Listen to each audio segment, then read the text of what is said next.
Hare Krishna Krishna Ram Hare Ram Ram Ram Hare Hare, Hare Krishna Krishna Hare Hare Ram Ram Ram Hare Hare, Hare Hare Krishna. Thank you so much for participating in morning japa session. Now it's time for today's transcendental quote by our beloved Srila Prabhupada. So today is April 29th and today's quote is, Krishna is living everywhere. That is the vision of the higher devotees. Actually, he is living, but still, because we are in the lower condition, we should know that here is Krishna in the temple. Krishna is everywhere, but for us, because we have no such vision to see Krishna anywhere and everywhere, therefore we should come here in the temple and see Krishna. Here is Krishna. Krishna has kindly appeared here in a manner in which I can see him. That is Krishna's mercy. That is temple. Los Angeles April 29, 1973। Hindi में अनुवाद है, महान भक्त सर्वत्र श्री कृष्ण को देखते हैं। वास्तव में भगवान हर स्थान पर व्याप्त हैं, किंतु क्योंकि हम निम्न चेतना में हैं, हमें समझना चाहिए कि यहाँ मंदिर में श्री कृष्ण हैं। श्री कृष्ण सर्वत्र हैं, और चूंकि हमारे पास उन्हें सर्वत्र देखने की दृष्टि नहीं है, इसलिए हमें यहाँ मंदिर में आकर श्री कृष्ण के दर्शन करने चाहिए। यहाँ श्री कृष्ण है। दयावश श्री कृष्ण इस रूप में प्रकट हुए हैं जिससे मैं उनका दर्शन कर सकूं। यह श्री कृष्ण की कृपा है, यह मंदिर है। लॉस एंजलिस 29 अप्रैल 1973। भक्तिवेदांत स्वामी श्रील प्रभुपाद की जय। Now I'm requesting His Grace Giridhar Sevak Prabhuji to throw some light on today's quote. Hare Krishna Prabhuji. Hare Krishna Prabhu, thank you. Srila Prabhupada की जय, अनंत कोटि वैष्णव की जय। तो श्रील प्रभुपाद यहाँ पर बता रहे हैं कि श्रील प्रभुपाद यहाँ पर उत्तम वैष्णव की क्वालिटी बता रहे हैं, जो महान भक्त होते हैं। तो बता रहे हैं कि महान भक्त सर्वत्र कृष्ण को देखते हैं। जो उत्तम क्वालिटी के जो वैष्णव होते हैं, हंस परमहंस का एक जो स्तर होता है, तो वो हर जगह पर कृष्ण को देख सकते हैं। और वास्तव में भगवान हर स्थान पर व्याप्त हैं। तो बात करें कि भगवान वैसे भी हर स्थान पर व्याप्त हैं। हमने पढ़ा भी है कि भगवान परमात्मा रूप में हर जगह पर व्याप्त है, कण कण में विराजमान है। किंतु क्योंकि हम निम्न चेतना में हैं, हमें समझना चाहिए कि यहाँ मंदिर में कृष्ण है। तो प्रभुपाद जी बताना चाह रहे कि हमें एक्चुअली भी भगवान हर जगह पर नहीं दिख सकते हैं। कि हमारा जो क्राइटेरिया है वो भी उस स्तर का नहीं है कि हम हर जगह पर सकते हैं। इसलिए प्रभुपाद कहते हैं कि हमें मंदिर में एक्चुअली जाकर के भगवान के विग्रह का दर्शन करना चाहिए। जैसे हमने देखा है ना कि साइंस में बताते हैं कि हर जगह पर पानी है, वातावरण में पानी है, लेकिन हम उसमें से ले नहीं सकते हैं। तो हमें एक जगह पर कोई एक पात्र में, ग्लास में या बकेट में पानी लेना पड़ता है। उसी प्रकार से भगवान सर्वत्र है, लेकिन हमें उनके दर्शन करने के लिए मंदिर में जाना पड़ता है। कृष्ण सर्वत्र है क्योंकि हमारे पास उन्हें सर्वत्र देखने की दृष्टि नहीं है। जैसे कि हम अर्जुन के केस में देखते हैं कि भगवान उनको दिव्य दृष्टि प्रदान करते हैं। जब उनको दिव्य दृष्टि प्रदान करते हैं तो वो चारों तरफ भगवान को देख सकते हैं। तो उसी प्रकार से प्रभुपाद यहाँ बता रहे हैं कि हमें उस प्रकार की दृष्टि प्रदान भी नहीं की गई है। हम अपनी मैटेरियल आंखों से, जो है ना, इन चमड़ी की आंखों से भगवान को नहीं देख सकते हैं। तो यहाँ कृष्ण है, दयावश कृष्ण इस रूप में प्रकट हुए हैं जिससे हम उनका दर्शन कर सकें। यहाँ कृष्ण की कृपा है, यह मंदिर है। तो भगवान जो है, प्रभुपाद कह रहे हैं कि दयावश भगवान, हम पे भगवान बहुत करुणा करते हैं, दया दिखाते हैं, इसलिए भगवान अर्चा विग्रह के रूप में प्रकट होते हैं। और भगवान हम पर दया दिखाने के लिए मंदिर में खड़े होते हैं, और हमें मंदिर में जाकर के उनके दर्शन करने चाहिए।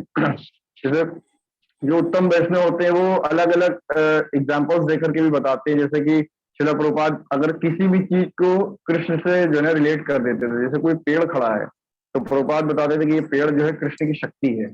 अगर कृष्ण जो है ना बीज के अंदर एक पेड़ न रखते, बरगद के जैसा छोटा सा बीज में बरगद जैसा विशाल पेड़ न रखते, तो शायद ये पेड़ इतना बड़ा नहीं हो सकता था। इसलिए पेड़ भी कृष्ण की शक्ति है। अगर हम कोई दरवाजा देखते हैं तो प्रभुपाद बताते थे कि ये दरवाजा इसलिए है क्योंकि पेड़ था। और पेड़ क्यों है? क्योंकि कृष्ण ने बीज में पेड़ बनाया था, इसलिए ये पेड़ था, उसके बाद ये दरवाजा है।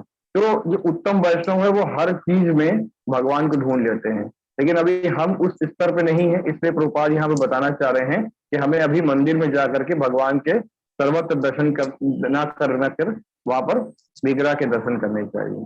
धन्यवाद प्रभु जी। हरे Krishna. Thank you so much, Prabhuji. Now it's time for today's shloka. और आज का श्लोका रिसाइट करने के लिए हमारे साथ हैं राधिका यादव माता जी। हरे कृष्ण माता जी, अनम्यूट करिए। हरे कृष्णा प्रभु जी, पंचांग प्रणाम। माता स्क्रीन पे है श्लोका। भगवत गीता यथारूप श्लोका नंबर 9.27। करोषि यदस्नासि यज्जुहोषि ददासि यत् तपस्यसि कौन्तेय तत्कुरुष्व मदर्पणम्। यत् करोषि यदस्नासि यज्जुहोषि ददासि यत् तपस्यसि कौन्तेय तत्कुरुष्व मदर्पणम्। यत् करोषि यदस्नासि यज्जुहोषि ददासि यत् तपस्यसि कौन्तेय तत्कुरुष्व मदर्पणम्। शब्दार्थ। हे कुंती पुत्र, तुम जो कुछ करते हो, जो कुछ खाते हो, जो कुछ अर्पित करते हो या दान देते हो और जो भी तपस्या करते हो उसे मुझे अर्पित करते हुए करो। भगवत गीता यथारूप की जय। शील प्रभुपाद की जय। हरे Krishna. Thank you so much, हरे कृष्णा। तो भगवान यहाँ पे बता रहे हैं कि तुम जो भी कुछ करते हो, मतलब कोई भी एक्टिविटी करते हो, है ना, कोई भी क्रिया करते हो, जो कुछ खाते हो, जैसे हम बहुत सारे एक्टिविटीज करते हैं, कुछ खाते हैं, हम कुछ अर्पित करते हैं, दान देते हैं, तपस्या करते हैं या भगवान को कुछ ऑफर करते हैं, तो भगवान बताना चाह रहे हैं कि वो मुझे अर्पित करते हुए करो, है ना। कि जैसे कि बहुत सारे लोग पूछते हैं, हमेशा हमेशा ये क्वेश्चन रहता है कि प्रभु जी हम दान देते हैं, दान कैसे दें, कृष्ण भावना भावित दान कैसे दें। तो यहाँ पर बताया जा रहा है कि भगवान वहां पर यहाँ पर यही चीज बता रहे हैं कि कैसे हमें कृष्ण भावना भावित दान या कोई भी एक्टिविटी कैसे कृष्ण भावना भावित होकर के करनी है। फिर भगवान बताते हैं कि तुम जो भी कुछ करते हो मुझे अर्पित करते हुए करो। तो कृष्ण की शिक्षा में क्या बता रहे हैं कि जैसे कि हम यहाँ पर भगवान बता रहे हैं गृहस्थों के लिए बताते हैं कि गृहस्थों का क्या करना चाहिए, अपने घर में अर्चा विग्रह रखना चाहिए और अर्चा विग्रह के रूप में भगवान की सेवा करनी चाहिए। और जो है ना, वो हमें अपने घर में अर्चा विग्रह के लिए ड्रेसेस बनाने चाहिए, है ना, ड्रेसेस खरीदने चाहिए जैसा भी हो सके। हम खाना बनाते हैं, घर में भोग बनाते हैं, तो भगवान को भोग ऑफर करना चाहिए, डीटीज को जो ना भोग ऑफर करना चाहिए। उनके हम अपने लिए कपड़े खरीदते हैं तो भगवान के लिए भी कपड़े खरीदने चाहिए। हम जो है ना अपने लिए सोने के लिए बेड बनाते हैं तो भगवान के लिए भी बेड बनाना चाहिए। हम अपने लिए पंखा लेते हैं तो भगवान को भी गर्मी लगती है तो भगवान के लिए भी पंखा लेना चाहिए। हम अगर कूलर में सोते हैं तो भगवान के लिए कूलर लेना चाहिए। तो भगवान बता रहे जो भी आप अपने लिए करते हो वो मुझे अर्पित करते हुए करो। कोई भी ऋतु आती है, शीत ऋतु आती है तो हम अपने लिए रजाई लेते हैं ना, कंबल लेते हैं, तो भगवान के लिए भी ये चीज करना चाहिए। मतलब भगवान बताना चाह रहे कि मैं भी एक पर्सनालिटी हूँ, है ना, मैं भी इंडिविजुअल एक व्यक्ति हूँ। मुझे आप लोग निराकारी या ऐसा वैसा ना माने, ठीक है। तो भगवान जो ना ये सेवाएं जो है ना बहुत सरलता से एक्सेप्ट करते हैं, है ना। भगवान के लिए अलग से कुछ करने का आवश्यकता नहीं है। हम अपने घर में रिलेशन बनाते हैं ना, हम कोई भगवान को पिता मान सकता है। जो हमारे घर में अलग अलग प्रकार के रिलेशन होते हैं, भाई है, बहन है, पत्नी है, पति है, पिता है, तो हम भगवान से रिलेशन बना सकते हैं। भगवान कह रहे हैं कि आप अगर मेरे को जिस भाव में आप मेरे से जो है ना मेरी सेवा करते हैं, मैं उस भाव में आपको ना एक्सेप्ट कर लेता हूँ। अगर भगवान को फ्रेंड मानते हैं तो भगवान से फ्रेंड के रूप में उनकी सेवा कर सकते हैं, उनकी पूजा कर सकते हैं। और ये बहुत सरल कार्य है, प्रभुपाद ने हमको जो है सब चीजें सिखाया है। तो भगवान यह बताना चाह रहे हैं कि मुझे भी जो है ना, जैसे आपको ठंड लगती है तो मुझे भी ठंड लगती है। इसमें एक लीला है, जो मायापुर है ना, जहाँ पर चेतन महाप्रभु का जन्म हुआ है, तो वहां पर जो ना थोड़ी दूर पर जाकर राजापुर में जगन्नाथ जी हैं। जगन्नाथ जी जो है ना, वहां पर एक समय की बात है, लगभग 1982 के आसपास की बात है। वहां पे बहुत प्रसिद्ध जगन्नाथ का मंदिर बना है, अगर कोई भक्त मायापुर गए होंगे तो जानते होंगे। तो वहां पर जब मुस्लिमों का आक्रमण हुआ तो वहां पर जो ना पुजारी रहते थे तो वो थोड़ा सा बाहर चले गए थे। तो एक बार पुजारी जो है ना सो रहे थे, तो शीत का टाइम आया, जब जाड़ा का समय आया तो पुजारी सो रहे थे, तो सपने में जो है ना भगवान आते हैं और जो है ना सपने में देखते हैं कि पुजारी के घर का दरवाजा खटखटाते हैं। पुजारी दरवाजा खोलते हैं, देखते हैं कि जगन्नाथ, बलदेव और सुभद्रा छोटे छोटे विग्रह हैं और वो पीठ के बल लेटे हुए हैं और बोल रहे हैं कि हमको ठंड लग रही है ना। तो पुजारी से बोलते हैं कि तुम हमको जो है ना कंबल क्यों नहीं दे रहे हो, और तुमने कंबल ओढ़ रखा है तो मुझे कंबल क्यों नहीं दे रहे हो। क्योंकि जगन्नाथ जी का हम देखते हैं ना ओणन पष्टी एक फेस्टिवल आता है, तो ओणन पष्टी पे उनको जो है ना गर्म कपड़े जो है ना दिए जाते हैं। लेकिन ये जो लीला है ये ओणन पष्टी के पहले की है। तो यहाँ पर भगवान बताना चाह रहे कि मुझे भी जाड़ा लगता है ना, आप लोग कंबल ओढ़ते हो, आप लोग रजाई ओढ़ते हो, तो मुझे क्यों नहीं दे रहे हो। तो जो है ना पुजारी फिर उनको जो है ना वहां पर जो ना राजापुर के जगन्नाथ जी हैं वो ओणन पष्टी से पहले ही कंबल ओढ़ लेते हैं। तो ये तब से जो ना चला आ रहा है। फिर भगवान बताना चाह रहे कि मैं भी एक व्यक्ति हूँ, है ना। और फिर भगवान क्या बता रहे, तुम जो खाते हो वो मुझे अर्पित करते हुए खाओ। हम जैसे कि कल के श्लोक में प्रभु जी ने बताया होगा पत्रम पुष्पम फलम, तो भगवान वहां पे बता रहे हैं कि जो है ना मुझे क्या क्या अर्पित कर सकते हैं आप, पत्रम पुष्पम फलम तोयम। तो इसका मतलब ये नहीं कि हम भगवान को पत्रम पुष्पम और फलम और तोयम इतना बाकी हम खाना खा रहे हैं, है ना, ऐसा नहीं है। भगवान बता रहे आप जो भी खाते हो, पत्रम पुष्पम की बात नहीं हो रही, जो भी खाते हो। हम अपने घर में खाना खाते हैं ना, कई कभी कभी देखा जाता है कि लड्डू गोपाल होते हैं, विग्रह होते हैं, उनको माखन मिश्री का भोग लगा दिया जाता है और जो ना स्वयं अच्छा अच्छा खाना बना के खाते हैं। तो अगर हम अपने ऊपर इसको लागू करेंगे, देखेंगे हमको अगर कोई व्यक्ति जो ना 7 दिन तक लगातार माखन और मिश्री खिलाता है तो हमारा क्या हाल होगा। तो हम फिर भगवान को वही चीज अगर ऑफर करते हैं तो उनका क्या हाल होगा। तो भगवान बता रहे कि आप जो कुछ भी खाते हो वो मुझे अर्पित करते हुए खाओ। अगर हम घर में अपने सब्जी रोटी दाल चावल खाते हैं तो भगवान को भी वही चीज ऑफर करनी चाहिए। हाँ, वहां पे भगवान बता रहे हैं कि उसमें अनियन गार्लिक नहीं होना चाहिए, है ना, उसमें कोई नशीले पदार्थ नहीं होने चाहिए। तो भगवान कह रहे जो कुछ भी आप खाते हो भोजन मुझे भी अर्पित करते हुए आप खा सकते हैं। इसमें आप देखेंगे कि इसी जगन्नाथ टेम्पल का एक और एग्जांपल इसमें आएगा कि जब मुस्लिम आक्रमण होता है तो पुजारी जो है ना भाग जाते हैं। जब पुजारी जाकर के जो है ना कटवा में रहने लगते, कटवा एक जो है ना वहां पर जिला है बंगाल में। तो पूरी तरीके से वहां पर जब मुस्लिम आक्रमण हो जाता है और वहां पर पूरा जो है ना शासन हो जाता है तो वो पूरा हिंदुइज्म पूरा सिस्टम वहां पर तबाह कर दिया जाता है। तो कोई भी मंदिर नहीं बचता, केवल एक जगन्नाथ जी का मंदिर बचता है। तो जगन्नाथ जी के टेम्पल से आवाज आती है कि जो है ना मेरे को कोई अब खाना क्यों नहीं देता है, अब मेरे को कोई यहाँ बचा नहीं है कि मेरे को कोई खाना देने वाला। तो जो मुस्लिम लोग होते हैं, जो सेनापति के जो सैनिक होते हैं, उनको ये रात में आवाजें सुनाई पड़ती है रूम के अंदर से। तो फिर वो जाकर के जो है ना कटवा में जो पुजारी रह रहे होते हैं वहां पर जाकर के पुजारी को बुला करके लेके आते हैं, बोलते हैं कि आप चलिए। और वहां से अंदर से जो ना 3 लोग चिल्लाते रहते हैं, अंदर से रात में लड़ते हैं, मुझे कोई खाना क्यों नहीं देता है, और आप चल करके उनकी सेवा कीजिए। और जो ना जो हुसैन शाह जो राजा थे उन्होंने स्पेशल ऑर्डर दिया है कि हम जगन्नाथ जी के लिए जो ना स्पेशल फंड अरेंज करेंगे, है ना, उनकी सेवा करने के लिए। तो फटिक चटर्जी नाम का पुजारी होते हैं, तो वो आकर के वापस जो है ना भगवान को 56 भोग का जो ना भोग ऑफर करते हैं। तो यहाँ पर हम देखते हैं कि भगवान जो ना खाना खाते हैं, रियल में भगवान मांगते हैं खाना। ऐसे एक एग्जाम्पल आता है ईरान में जो है ना अपना हरे कृष्ण मंदिर है, जो इस्कॉन मंदिर है, ईरान से कुछ डिवोटीज आते हैं वहां से। तो जब दिल्ली आते हैं तो ईरान में एक्चुअली जो है ना चीकू नहीं होते हैं। तो ईरान से भक्त लोग जब दिल्ली आते हैं हमारे ईस्ट ऑफ कैलाश मंदिर के पास, तो यहाँ पर चीकू खरीद के लेके जाते हैं। तो उनके माइंड में होता है कि हम अपने भगवान को जो ना चीकू खिलाएंगे, या वहाँ ईरान में कभी चीकू नहीं देखा हम लोगों ने, तो चीकू कुछ नया दिखता है तो चीकू लेके जाते हैं। तो भगवान देख रहे होते हैं कि भक्त लोग मेरे लिए चीकू लेके आते हैं, तो जब ऑफर किया जाता है उसको काट के विग्रह के आगे किया जाता है, और जब पर्दा खोलते हैं तो चीकू गायब होते हैं। तो भक्त लोग सोचते हैं चीकू हम अपने लिए लेके आए थे, भगवान खा गए यहाँ पे चीकू।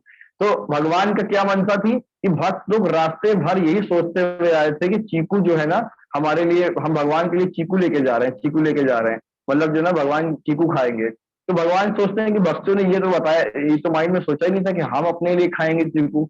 तो भगवान वो सारे चीकू खा जाते हैं। ये रियल की घटना है, ये जो ना कि कहीं भी आप देख सकते हैं कि कुछ बुक्स में भी दिया गया है इसके बारे में, ये इस्कॉन मंदिर की घटना है। वो भगवान रियल में खाते हैं। तो हम देख सकते हैं कि जो विग्रह खड़ा है एक्चुअली वो विग्रह नहीं है, वो प्रभुपाद अभी जो कोट प्रभुपाद का कोट था ये उससे रिलेटेड ही श्लोक है। तो वो रियल में भगवान जो ना हमारी सेवाएं जो ना एक्सेप्ट करते हैं। फिर भगवान बताते हैं कि आप जो हवन करते हो, जो भी आप जो ना क्रियाएं करते हैं, हवन हो गया या जो पूजा करते हैं, वो मुझे अर्पित करते हुए करिए। मतलब कि जैसे हम हर व्यक्ति अपने घर में कुछ ना कुछ जो है ना वर्शिप करता है, कुछ हवन करते हैं या कुछ जो है ना अलग अलग तरीके के वैदिक अनुष्ठान करते हैं। तो भगवान कह रहे हैं उसको मेरे को अर्पित करते हुए करिए। वो कृष्ण के लिए होना चाहिए, वो किसी अन्य देवी देवताओं के लिए नहीं होना चाहिए। अगर वो किसी अन्य देवी देवता के लिए है तो वो भी आप भगवान कह रहे हैं कि मुझे अर्पित करते हुए करो। जैसे कि श्रीपाद माधवेंद्रपुरी की कथा आती है, चैतन्य चरितामृत में आप पढ़ सकते हैं कि जब वृंदावन में जो है ना माधवेंद्रपुरी को भगवान गोपाल जी ने जो है ना झाड़ी में दबे हुए थे, वो तो माधवेंद्रपुरी की आवाज देते हैं कि आप आकर के जो है ना मेरे को निकालिए, मेरे को ठंड लग रही है, मेरे को गर्मी लगती है, मेरे को यहाँ से निकाल करके मेरे को जो है ना मेरा मंदिर बनवाइए। तो माधवेंद्रपुरी क्या करते हैं, उसको निकाल करके उनको गोवर्धन पहाड़ी के ऊपर जो है ना स्टेब्लिश करवाते हैं और वहां पे बहुत बड़ा सा गोपाल जी का मंदिर बनवाते हैं और उनके लिए जो है ना सेवा का अरेंजमेंट कराते हैं। तो यहाँ पर बहुत सारे एग्जाम्पल ऐसे हम देख सकते हैं कि भगवान किस तरीके से जो है ना सेवा मांगते हैं कि आप मेरी सेवा कीजिए, मुझे एक व्यक्ति मानिए, अपने घर का सदस्य मानिए। तो भगवान क्या बताते हैं, चौथा की तुम जो भी दान करते हो मुझे अर्पित करते हुए करो। दान में हम देख सकते हैं कि वृंदावन में मदन मोहन जी का टेम्पल बहुत फेमस है। आप सब लोग जाते हैं वृंदावन, तो सबसे ऊंचा जो टेम्पल दिखता है वो वृंदावन में मदन मोहन जी का है। तो मदन मोहन जी जो हमारे आचार्य परंपरा है, इसमें श्रीपाद सनातन गोस्वामी है ना, उनके विग्रह थे मदन मोहन जी। तो जो ना सनातन गोस्वामी तो भजन करते थे और वहां पर जो ना लीला स्थलियों का उद्धार करने के लिए गए थे, तो उनके पास ज्यादा टाइम नहीं होता था। तो सनातन गोस्वामी क्या करते थे, आटे का लोठा टाइप का कुछ बनाते थे और वो मदन मोहन जी को भोग लगाते थे। तो मदन मोहन जी जैसे बोलते थे कि ये सूखा सूखा आटा आप खिलाते हो, तो जो है ना इसमें नमक डाल दिया करो कभी कभी, इसमें तुम सब्जी या चटनी तो कुछ लगाते नहीं हो, तो इसमें तुम नमक डाल दिया करो। तो सनातन गोस्वामी जो है ना उसको क्लियर मना कर देते थे कि नहीं, मैं जैसा खाता हूँ वैसे दे पाऊंगा, आपको अगर खाना है तो अपना व्यवस्था कर सकते हैं। तो एक व्यापारी आता है वृंदावन से, यमुना होते हुए गुजरते हैं, तो व्यापारी की नाव जो ना मदन मोहन जी क्या करते हैं, वहां पर जो है ना बवंडर में फंसा देते हैं, जो वहां पर जो नदी में प्रॉब्लम आता है। तो वो नाव से निकल करके वो आते हैं, मदन मोहन जी से प्रार्थना करते हैं। तो सनातन गोस्वामी कहते हैं कि मदन मोहन जी खड़े ना वो टेढ़ी टांग पे, उनसे बोला जाता है कि वही कर पाएंगे, मैं तो नहीं कर पाऊंगा। तो मदन मोहन जी से प्रार्थना करते हैं वो व्यापारी जो होते हैं कि अगर आपने मेरी नाव निकाल दी तो मेरा जो भी व्यापार होगा उससे मैं आपका मंदिर बनवाऊंगा। तो मदन मोहन जी तुरंत जो ना उनकी नाव को निकाल देते हैं बवंडर से, तो जाते हैं और इत्तेफाक से उनका व्यापार भी 3-4 गुना ज्यादा हो जाता है। तो फिर जो वापस आकर के काफी सारा धन जो है ना डोनेट करते हैं, मदन मोहन जी के बहुत बड़ा टेम्पल बनवाते हैं। तो आज जो भी टेम्पल हम देखते हैं वहां पे वृंदावन में, वो उन्हीं व्यापारी के द्वारा बनवाया हुआ है। वहां पे भगवान का फिर 56 भोग का सेवा स्टार्ट होता है। तो भगवान हम देखते हैं कि भगवान को कुछ चाहिए होता है तो भगवान अपने हाथ से व्यवस्था करते हैं, है ना। सनातन गोस्वामी ने कहा कि आप अपने हाथ से व्यवस्था करिए, तो उन्होंने अपने हाथ से व्यवस्था कर ली।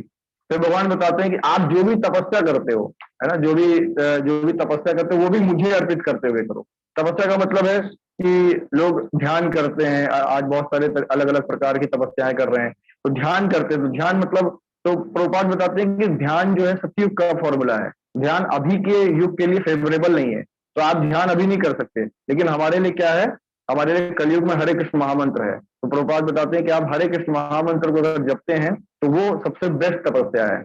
और जो है ना कार्तिक मास में तपस्या होती है, कार्तिक मास में हम अलग अलग प्रकार की तपस्याएं करते हैं, क्योंकि कार्तिक मास जो है ना भगवान को बहुत प्रिय है। तो हम जो है ना कार्तिक मास में बहुत सारे भक्त अलग अलग प्रकार की तपस्याएं करते हैं। कुछ भक्त एक टाइम खाना खाते हैं, कुछ भक्त जो है फोन यूज नहीं करते हैं, कुछ भक्त जो है टीवी नहीं देखते हैं कि 1 महीना हम टीवी नहीं देखेंगे, कुछ भक्त जो है 64 राउंड चैंटिंग करते हैं। तो जैसे भी आप तपस्या करना चाहें, आप कार्तिक मास में तपस्या कर सकते हैं, या और भी कई प्रकार के दिन आते हैं, जन्माष्टमी के दिन तप कर सकते हैं। तो भगवान करे कि आप जो भी तप करते हो मुझे अर्पित करते हुए करो।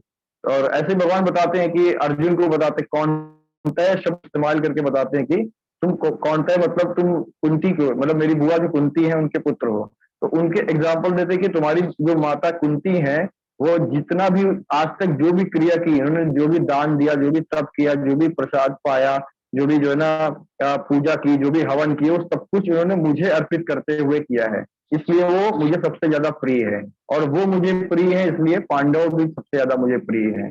इसलिए भगवान बताते हैं कि आप जो भी एक्टिविटी करिए, जो भी क्रिया करिए, उसे मुझे अर्पित करते हुए करिए।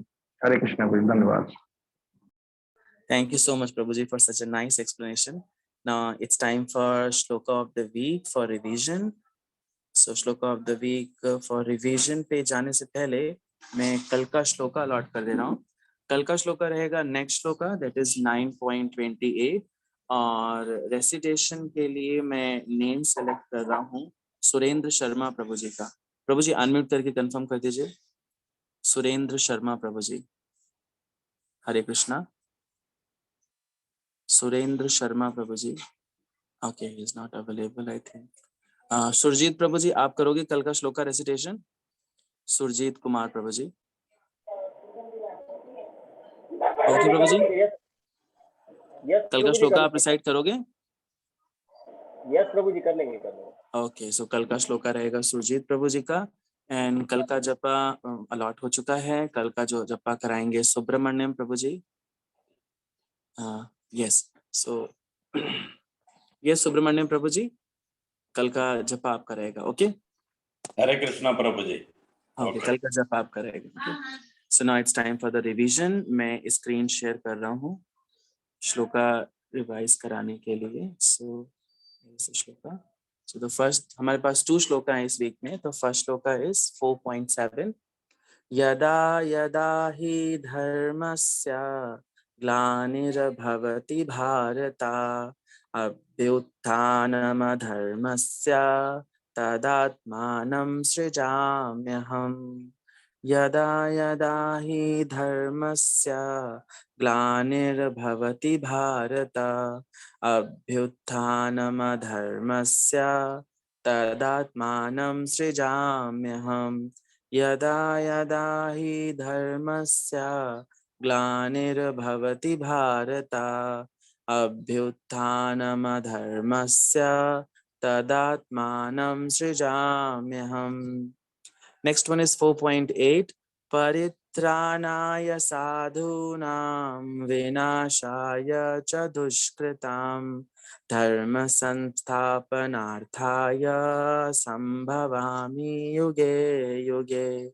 परित्राणाय साधूनां विनाशाय च दुष्कृतां धर्म संस्थापनार्थाय संभवामि युगे युगे। परित्राणाय साधूनां विनाशाय च दुष्कृतां धर्म संस्थापनार्थाय संभवामि युगे युगे। श्रीमद् भगवद गीता यथारूप की जय। श्रील प्रभुपाद की जय। So thank you so much for being a part of this morning japa session. Hare Krishna, Srila Prabhupada ki jai.